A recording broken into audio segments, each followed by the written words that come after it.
अस्सलाम वालेकुम नाज़रीन, उम्मीद करती हूँ कि आप सब खैरियत से होंगे। जिन लोगों ने हमारे यूट्यूब चैनल सब्सक्राइब नहीं किया वो सब्सक्राइब कर लें, बेल आइकन को दबाएं ताकि आने वाली हर वीडियो आप तक पहुँच सके।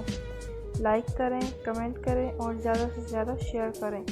चलिए नाज़रीन शुरू करते हैं। ये जो कहानी मैं आपके लिए लाई हूँ उसका नाम है मेरी तन्हाई मेरी जान पे बनी है साइयाँ। हाय वे साइयाँ, हाय वे साइयाँ। मेरी तन्हाई मेरी जान पे बनी है साइयाँ। गुस्से से इसकी माथे की रोगे सामने आ गई। आपकी हिम्मत कैसे हुई मेरे ऑफिस में कदम रखने की? वो गुस्से से चिल्लाते हुए बोला। बेटा मैं बस एक बार तुमसे मिलने आई हूँ, मेरी बात को समझने की कोशिश करो। खामोश, एक लफ्ज़ और नहीं, निकल जाए यहाँ से इससे पहले कि आपको बाबा यहाँ देख लें। मुझे तो इस सब से कोई फ़र्क नहीं पड़ेगा, लेकिन आपकी बच्ची की ज़िंदगी बर्बाद हो जाएगी। बेटा एक बार तुम अपने बाबा को समझाने की कोशिश करो, वो मुझे तलाक देना चाहते हैं। मैं तुम्हारी सगी माँ ना सही लेकिन माँ हूँ। खुदा के लिए मुझे समझने की कोशिश करो। मुझसे गलती हो गई, मुझे माफ़ कर दो। मैं जानती हूँ अगर तुमने मुझे माफ़ कर दिया तो तुम्हारे बाबा भी कर देंगे। खुदा के लिए मुझ पर रहम करो। इस उम्र में तलाक लेकर मैं कहाँ जाऊँ? प्लीज़ मेरी मदद करो। इस जहाँ में तुम्हारे अलावा मेरी कोई मदद नहीं कर सकता। सिर्फ तुम ही अपने बाबा को समझा सकते हो। प्लीज़ मेरी मदद करो। मुझसे गलती हुई है, मैं मानती हूँ। बस एक बार मुझे माफ़ कर दो, बस एक बार।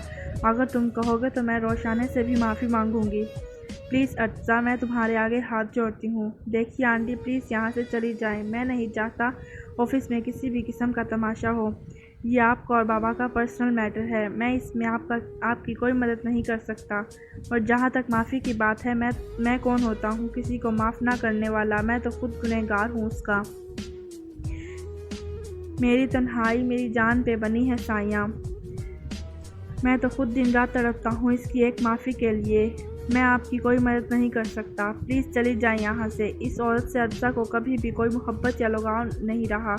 वो तो उसका ना बेटा था और ना ही वो उसकी माँ। हाँ, लेकिन ज़िंदगी के खेल में इस औरत ने इसे हराने में सबसे अहम किरदार अदा किया था। तुम्हारी हिम्मत कैसे हुई मेरे ऑफिस में आने की? क्यों आई हो? अब कुछ रह गया है बर्बाद करने को? एहसन साहब गुस्से से धारते हुए आगे आए। एहसन, खुदा के लिए मुझे माफ़ कर दें। खुदा के लिए मुझसे गलती हो गई। आपके आगे हाथ जोड़ती पैर पकड़ती हूँ। रुखसाना बेगम उनके पैरों में आ गिरी। दफ़ा हो जाओ यहाँ से, इससे पहले कि मैं कोई गलत अल्फाज इस्तेमाल कर दूँ। तुम हमारी ज़िंदगी में जितना जहर घोलना चाहती थी घोल चुकी। अब अपनी जहरीली सोचों को लेकर चली जाओ यहाँ से। एहसन साहब गुस्से से धाड़े। एहसन, खुदा के लिए मेरी बात को समझने की कोशिश करें। गार्ड्स, इस औरत को अंदर किसने आने दिया? निकालो इसे यहाँ से बाहर, अभी और इसी वक्त। गार्ड्स, कहाँ मर गए हो सब के सब? निकालो इस औरत को यहाँ से। एहसन साहब गुस्से से बोलने अपने सर पकड़कर बैठ गए। बाबा आप ठीक तो हैं? क्या हुआ आपको? अर्ज़ा परेशानी से इनके करीब आया। इस औरत को निकालो यहाँ से अर्ज़ा, निकालो इसे यहाँ से। मेरे बच्चों की ज़िंदगी बर्बाद कर दी इसने। निकालो इसे यहाँ से वरना मैं इसे ज़िंदा ज़मीन में गाड़ दूँगा। मेरी तन्हाई मेरी जान पे बनी है साइयाँ। खुदा के लिए चली जाएं आप यहाँ से। क्या मेरे बाबा की जान लेना चाहती हैं आप? जब अर्ज़ा से कुछ ना बन पड़ा तो रुखसाना बेगम पर ढाड़ा। जब गार्ड्स उनके करीब आ चुके थे, इससे पहले कि वह रुखसाना बेगम को धक्के मार के वहाँ से निकालते, रुखसाना बेगम अपने मुंह पर दुपट्टा रखे वहाँ से रोती हुई निकल गई। शानी कहाँ है अंकल? मैं कब से इसे फ़ोन कर रहा हूँ, फ़ोन नहीं उठा रही। प्लीज़ अंकल इसे कहें मुझे माफ़ कर दें, मुझसे गलती हो गई, आइंदा ऐसा नहीं होगा। प्लीज़ इससे कहें कि मुझे माफ़ कर दें और मेरा फ़ोन उठाएं। तंजील इब्राहिम साहब के फ़ोन उठाते भी शुरू हो गया, जिस पर इब्राहिम साहब मुस्कुरा दिए। हा हा हा, इतना बड़ा डायरेक्टर और एक आम सी लड़की से बात करने के लिए इतना पापड़ बेल रहा है। इब्राहिम साहब ने मुस्कुराते हुए कहा। ओहो इब्राहिम अंकल, मैं आपको क्या बताऊं? प्लीज़ वो मुझसे नाराज़ हो गई है, उसे कहें मुझसे बात कर ले। दरअसल हुआ कुछ ऐसा कि मेरी फ़िल्म की शूटिंग चल रही थी, इसके बहुत सारे कॉल्स आए हैं, पिक नहीं कर पाया। इसके बाद मैंने इसे फ़ोन किया और फ़ोन पर मेरी कोई बात इसे बुरी लग गई। इसके बाद से वो मेरा फ़ोन नहीं उठा रही। प्लीज़ मेरी मदद कीजिए। आपको बाबा और अपनी बचपन की दोस्ती की कसम, तंजील ने शरारत से कहा। हा हा हा, बरखुरदार, अपनी और शानी की दोस्ती बचाने के लिए मुझे मेरी और मेरे बचपन की दोस्ती की कसम देते हो? मेरी तन्हाई मेरी जान पे बनी है साइयाँ। अंकल आप मेरे भी तो दोस्त हैं, सिर्फ बाबा के दोस्त थोड़ी हैं। अब सिर्फ मस्का लगाने से ही काम बन सकता था।